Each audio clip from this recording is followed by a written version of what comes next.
name is Gabrielle and I'm from the Green Gates channel.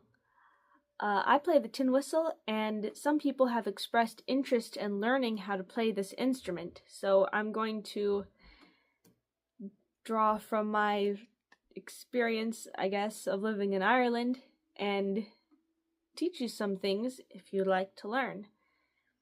This is my tin whistle. It's PBC, made in America. It's a fine instrument. It has 6 holes on it. Now, if you're going to play the whistle, you need to make sure that you have your left hand on top and your right hand on the bottom. That's the way you need to do it. Because if you're playing the flute, you play the flute this way. And if you have your fingers backwards, then you're playing your flute backwards, and that's wrong to play something backwards. Now, in Irish trad music, the 2 keys that we mainly play in are D and G. You want to get your whistle in the key of D. You can play it in both keys, D and G, which I'll explain later on when we get to playing tunes in both keys. So, if you have all of your fingers covering the holes, your bottom note is a D. Now, before you start learning tunes, it's good to just get your fingers comfortable with where the holes are on your whistle. Every whistle is a little bit different.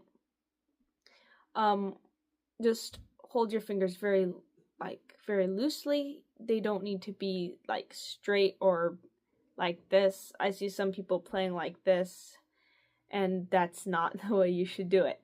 You just hold it lightly with your thumbs on the back. Don't press hard. You don't need to press hard. And then you can play a scale.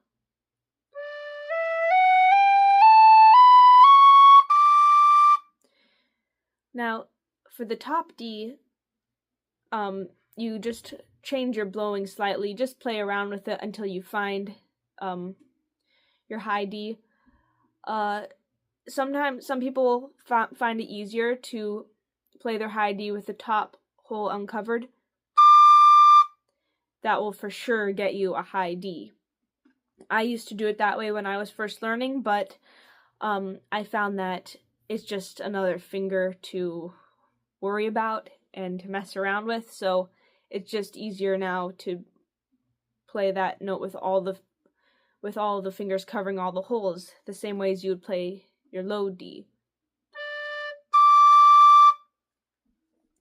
So I would suggest for now just practice little like nursery rhymes like Twinkle Twinkle Little Star, and just little simple songs that you know, and figure out where the notes are, what they sound like. Get into the first few notes of the higher octave, which will sound quite shrill at first. Figure out where what the note names are, so it's, D, E, F sharp, G, A, B, C sharp, D. That will help you. If you know how to read music, that's great. If not, it's not too hard to learn. So, yeah. That's your introduction to playing the tin whistle.